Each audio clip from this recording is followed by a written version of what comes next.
Mbote Cordon Vincent. Mbote ndeko journaliste.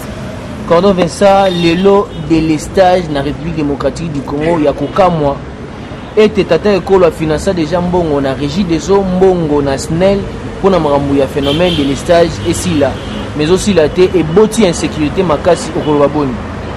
Bon, premièrement, nalingaki na saluer démarche politique ya chef de l'État pour na subventionner bandeko ya SNEL. Je dis très bien que l'époque moko très reculée pour ne pas citer le nom. En tout cas, ngai natikala koyeba jamais mot délestage. Na koyeba délestage na mboka na biso tant Kabila akotaki awa na ba Rwandais na mboka na biso. Et na ebe pe que na dictionnaire délestage n'existe pas. Et son a bien remonté maintenant na présent moko très actuel. Le chef de l'État a fait ça qui DG ya SNEL 500 millions pour réhabiliter courant na mboka na biso. Ça fait de cela 4 mois. Mais toujours constaté avec regret que courir comme Kokata na pamba et puis demande d'explication tout information sur la coupure ya courant toujours et ba mouti. Courir comme monsieur le journaliste sokeye 13h. 14h et qui propose en 13h, il y a jour et zoya. On ne comprend pas. Et puis autre chose, ministre il y a énergie électrique na hydrocarbures, monsieur Stache. Yoza ministre prérogative no ya mwana. Depuis plus ou moins 2 semaines, courant et baby na Kinshasa, dans tous les 24 communes, courant est suscité. Nous nous posons la question de savoir qu'est-ce qui se passe. Donc, yo vandika na ba opulence na ya ministre et le peuple qu'on est en train de souffrir. So qui coûte courant ezali na ba quartier na biso awa ba kulu na bazo attaquer ba paisible citoyen. Et bon so siko courant zati. Vous en avez besoin pour créer le chef de l'État, pas problème pourquoi. Et dans tout ça, c'est le chef de l'État, qui va charge ou qui tient le chef de l'État. Azo ça le loro moroté, azo régler certaines énergies. Pourquoi yo monsieur Stache non s'adressez pas à yo monsieur Stache. Oh ça pas prérogative non tu ne fais rien. Pourquoi ozo senga ba explication de pas à CG à SNEL pour qu'ils nous disent qu'est-ce qui se passe réellement.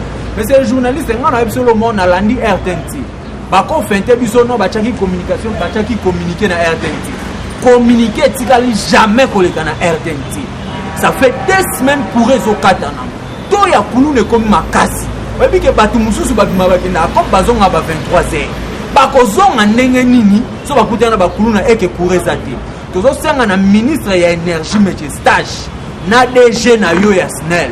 Pour pallier sur ça parce que le chef de l'État a payé qui bino déjà mbongo. Nous ne pouvons pas accepter et que pour Katanara sans demande d'explication, sans explication, nous ne sommes pas dans la jungle. Est-ce que Bino Mibale, monsieur Stache, na DG SNEL, est-ce que Bino Boyebi que Kouré Katanara te? Tant que les gars na ba voie publique, boye barate que Kouré zate. Donc, vous ne faites rien du tout pour le peuple congolais. Et tout ça est quitte à tout le chef de l'État qui ne fait rien. Bon, on dit que ça va adversaire à politique, élément, pour pas attaquer le chef de l'État, toujours condamner et l'Okouana. Nous s'adresser pas à Maître Stage, nous s'adresser pas à DG SNEL. Pour résoudre le problème, tout le monde a pour raison stable parce que va passer un mon amboka cordon. Tumnaki toye bapé le souci par rapport au lobby tomoni ba déployer qui ba soda dans toutes les 4 coins ya ville province ya Kinshasa par rapport que ba politique ba s'attendait que réaction ya base IDPS na ko beta premier ministre et vice-premier ministre en charge ya intérieur et sécurité na Assemblée nationale Makofi yoko la bonne et ça plan ya FCC au moni eloko ba kene ko se retrouver na kuna pas Antoine Ngonda na kisantu plan na bango ezala ki clair ba créer ki méthode pe ba méthodologie moko ya ko paralyser ba institution et selon ordre et préséance après Sylvestre Yulunga c'est directement le VPM Gilbert Kampouni parce que yé naza patron territorial. Est-ce qu'on peut de parler de ça na ngi tozonga na histoire pour to comprendre ce qui se passe. Ce qui se passe c'est que makambo ebandaki na Congo central mutu na bino moko ya FFCC Azui a piégé vice-gouverneur naï. Makamouya sexy et bimi à la voix de tous. Tu as dit très bien que Congo central, bazana ba vertu na bango ba gardaka. Maintenant, constitution est claire, ils ont stipulé boyi. Pendant 30 jours, le VPM a le devoir ou soit à l'obligation ou soit de suspendre les gouverneurs en exercice, ou soit les réhabiliter. Tant que toloba qui tolongolais immunité, bino boza majorité mécanique dans l'Assemblée provinciale. Vous télémela yango, tonga tolongolais immunité, pour ba longolais abacha mutususu. Vous avez refusé. Et maintenant qu'après 3 mois, Gilbert Kakonde a réhabilité dans la fonction. Et tout le monde a directement un député, parce qu'on a député, un soi-disant député, Yo André, Yo Adrien Flèche dit, Yo Papi, beau frère, Yanné mon antemi. Vous vous permettez pour attaquer Gilbert Kakonde. Selon ordre de préséance, si on veut attaquer Gilbert Kakonde, toi tu es qui dans ce pays? Parce que le député mécanique, Kabila Zoua qui a manipulé au poté ka ba plan né mon antemi, ne ba kanga né mon antemi, au té ka ba plan na ya ba messe noire na ye wa salaka pour ba kanga ye, au bandi ko s'attaquer na Gilbert Kakonde. Nous condamnons cela avec la dernière énergie. Et deuxième élément la réponse dans les années. Bateau ba manipule. Derrière tout ça, moi je vois la FCC. En tout cas, je vois le FCC. Toyebi moralité ya ba Congo. Ba Congo baza batumo baza ba agressivité. Ba Congo baza batumo baza ba pacifiste, ce sont de peureux. Papa nga pam. Si on mona un Congo ayeb na bimisi pe gauche, c'est que ba pesa ki. Et c'est la Kabylie qui a utilisé. En fait, et ça va méthode na bango parce qu'on va créer soulèvement populaire. Et pourquoi le Rognon se rejeté quand on a FCC? Ils ont rejeté on a FCC parce que tu as vu modus imperator na bango. Ba gérer moka oyo pendant 18 ans. Ba sala et l'autre côté. Ba sala ba dédoublement, ba créer ba biloko, tout ça pour fragiliser l'intérêt du souverain primaire. Vous êtes sans ignorer que Makambu Oyo, entre autres, na Makambu, on a pas que c'est élément moko. Ceux qui ont attaqué VPM, et ça par rapport à quoi? Deuxième élément, c'est le journaliste. Et ça, Makambuya, nani, c'est qui encore son nom? Bahati Lukwebo. Na politique, il y a FCC, baza ba spécialiste, na ko dédoublaga ba parti politique, ko dédoublaga to ba plateforme politique, to ba regroupement politique. Mais le dossier est clair. Selon ordre de préséance. C'est-à-dire parmi les fondateurs, il y a FCC, il y a FDC allié, et ça, Bahati Lukwebo. Bango, parce que Bayokana quitté na Bahati, j'ai fait allusion au sénateur Bahati Lukwebo. Parce que Bayokana quitté na clause na Bahati Nagazo à présidence, il y a Sénat, et que Baboye qui appelle son Alexis Tambou Mwamba. C'est ainsi que lorsque le VPM a réhabilité na droit naye, Kanda wane sali ne ba manipuler sikoyo ba député ba ne Congo pour ba attaquer VPM. Il semblerait que tout est mais ba bêtier na gauche. S'il vous plaît, quand on t'appelle honorable, il faut na discours tous ala na ba is écouter moment ya honorable. Beaucoup ça un honorable bandit, un illettré ou un so atanga ne pété azana bat mon côté ndenge moko na le VPM. Aujourd'hui quand makasi mo directement bandit ko attaquer. Et sur cette zone, nous devons mettre en garde FCC, la politique, nous sommes en place. On va mettre en exercice pour fragiliser, pour vulnéraliser les chefs de l'État par les institutions. Parce que derrière tout ça, nous devons sentir déjà que le croc en jambe est commis entre cash et FCC. Et nous sommes à l'œil nu. Nous ne permettrons jamais. Ah non, ça ne s'adressait pas à Sylvestre Ilunga, le Premier ministre. Donc on ne permettrait jamais et que VPM appelle ça une demande d'explication. D'abord, selon ordre il y a administration, les gouverneurs basent ma prérogative, il y a VPM. Yo zawana le quoi coordonnateur, tu ne fais que coordonner. Demande d'explication, nini yo zo senga pas ya VPM. Pourquoi pas sengi na ministre peut apporter? Voilà encore un autre élément. Président a signé qui ordonnance portant nomination ya Baba Kyungu na Fabien Mutombo. Tant madame Wana ou FCC a bloqué ordonnance à chef de l'État, s'il vous plaît. Place nini yo senga qui est demande d'explication. Que tu nous dises. Et parce que VPM a respecté ma disposition de la loi, yo zo ba que VPM a fait son demande d'explication. Demande d'explication nini ozo. Azana demande d'explication mon côté. Ilu kamba tozo bendo mato. Na sima na yo bozalaka na base te. Base ezalaka na biso. Soki to yoki kaka. Que omeki ko suspendre Gilbert. Omoni na primature wana okota te. toko yelo penza wana omoni gauche o vepe mazwaki yo zwa gauche droite parce que biloko ozoluka oye bangoti muto omoni Kabila Hippolyte Kazembere Kanambe j'aime beaucoup l'appeler par rapport à Kombo na Hippolyte Kazembere Kanambe yo muto zotinda papa bato mukolo aza dans 3e âge bozotinda asala ba erreur a okota te na bureau na ye toko yela ye penza wana toko lia ye mubesu j'ai dit Moi, mboka to continuer quand la question na biso ya kokamwa ba président parlementaire Union sur République démocratique du Congo ba se réunir dans l'Assemblée nationale pour na koyebisa vice-président ya Assemblée nationale na kombo ya Jean-Marc Kabundu wa Kabundu asenga pardon na terme oyo lobaki ba koyekola ko nanger pe ya beti lobo na mesa asilika bimi akei. Ici nalingi na associer ba propos na ngai par rapport à ba propos ya président Kabundu wa Kabundu.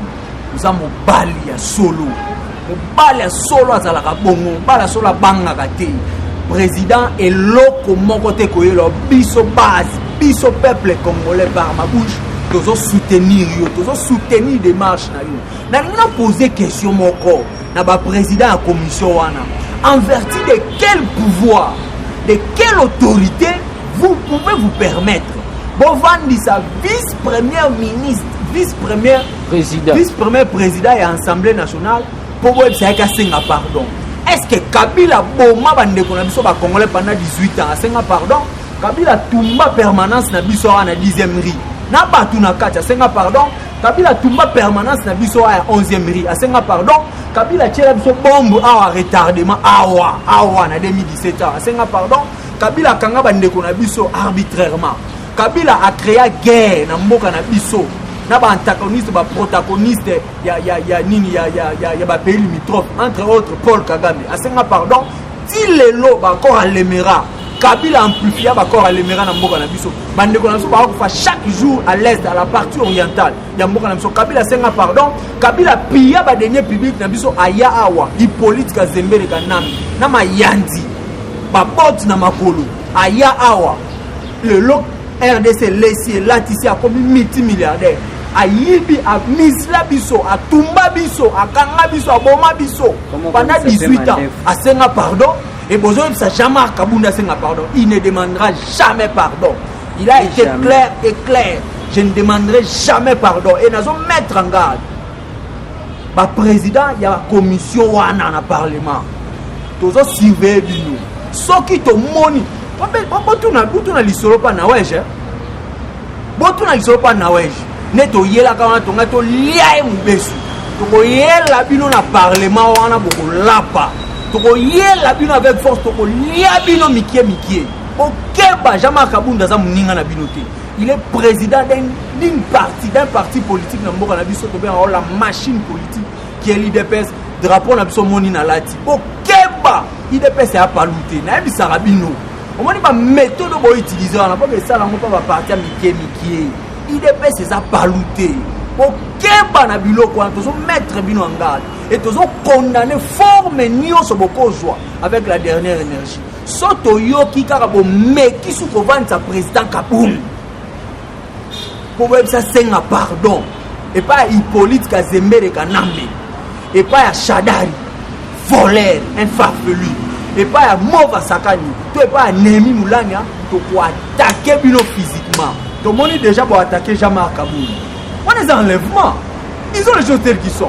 comment est-ce qu'un vice-président à l'Assemblée nationale avant ni bino vont se permettre de faire un micro senga pardon en vertu de quelle autorité puissance ni bino boza na ngoko leka ye o bongo soumettre ye na dictat na bino tozo mettre bino en garde soto yoki lisusu eloko wana to banda ko attaquer bino moko et to aussi di sabino o moni nage au président Kabunda lobaki to ye to ya penza ko to telemika na beach wana total bino so bole kanzela ni j'ai dit Matondo mingi cordon Vincent tokutanaka toujours na ba occasion ya masona bisone to loba le pays traverse une vague très difficile mais le silence du chef de l'État to éviter et ça dans le cadre ya stratégie ya ko dissoudre le parlement ndenge libeko likunje pesier ya ko kukisa inani na pouvoir tonini poto zo mona koto FCC à lobby koto IDPS à lobby côté SDP à lobby, côté Lamuka à lobby,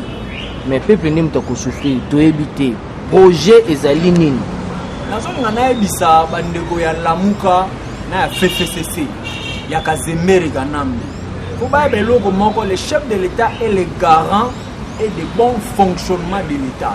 Le chef de l'État a les prérogatives au ba PCA et pas mon beko li kondi na biso tolobaka constitution ya ko dissoudre parlement wana. Bokanisate parce que nanga pesa bino majorité mécanique et que boko bloquer président à Sénat Zabino, président de l'Assemblée nationale Zabino boko bloquer président parce que premier ministre Azamuta FCC bon yeba eloko moko. Bozana majorité mécanique, Tshisekedi dans la majorité populaire. O eleki abino yo mabunda au Géraka plus de 500 donc 501 personnes au Géraka. Mais Tshisekedi a géré au-delà de 80 millions de personnes au bazar derrière lui. Tozo mettre bino en gaz. So bozo continuer quand on a plan na bino machiavélique contre les chefs de l'État. So bozo continuer quand on a plan no machiavélique contre les souverains primaires. Toko dissoudre le parlement wana. Toko banda ba marche na awa na ndela awa. Demandant au chef de l'État à dissoudre le parlement wana parce qu'il a les prérogatives. So ka zui veto na ya chango likola mesa institution mon côté pour mettre en cause et tozo mettre bino ngai. Nous topesi bino mwa musala. Omona ke biso toza ba démocrate. So ka zaki bino na mboka oyo. Na mutema mabe bozalaka na mbongo bosala biso ndeni. Vous roulez carrosse ici. Bon temps la paisiblement avec le peuple congolais total à bino. Mais ce que zaki bino. Vous savez comment bino bozalaka. Tozo mettre bino en garde. Pour le dernier avertissement tozo averti. Donc comme à Calamine en janvier. Si on continue avec les aventures, on va dissoudre ce parlement. Et puis, sur toi, peuple, ton l'équipe, bino na ebélé. Donc, maîtriser bino moko. J'ai dit. Mala mboka trompe na suka mot de la fin na yo na numéro na téléphone na bayeba ko lukayo na lolenga ya singa. Merci beaucoup monsieur le journaliste. Na linga kina avant na pet na loba mot de la fin na kina confier bandeko na biso nyonso baza na niveau national comme international na wabino serviteur na bino nommé Vincent Kabea le coordonnateur national la structure to conjugaison d'énergie nommé la Rush Publica. Rush Publica est pour soutenir la vision du chef de l'État. Et puis, nous sommes parce que nous travaillons avec les moyens de bord. Nous avons besoin de soutien à Bino. Nous avons besoin de soutien financier, matériel, logistique. Nous avons besoin de soutenir Bino afin que nous soutenir la vision politique du chef de l'État. Oh, nous sommes plus de 243 947 37 91 plus 243 947 37 91 on a 82 45 78 776 82 45 78 776. J'ai dit et je vous remercie. Eshima, votre magazine qui bat au rythme de l'actualité. Une réponse à vos besoins en information, un éclairage dans divers domaines. Impartial, documenté, instructif. Eshima au cœur de l'info. Retrouvez la nouvelle édition. Exclusivité. Sakombi Molendo, le réformiste qui vient stopper l'hémorragie, suspension des fonctionnaires peu intègre, numérisation des titres fonciers et climat de confiance avec les collaborateurs, le nouveau gestionnaire des terres congolaises fixe les nouvelles règles de jeu. Focus, Lambert Mindi, Omalanga, le souverainisme comme un dogme. Redressement délaissé, Tomaluaka Losenjola, l'homme de la situation. Dossier Eshima, fini les vacances, vive les rentrées. De la politique au judiciaire, en passant par les scolaires, les derniers trimestres de l'année 2019 en RDC est décoiffant. Économie, BCC, un cadre des rétrocommissions et détournements à passer au peine fin. Découverte, Claude Ibalanki et Colomba, les coordonnateurs du MNS au centre de l'action de Félix Tshisekedi dans le Grand Lac.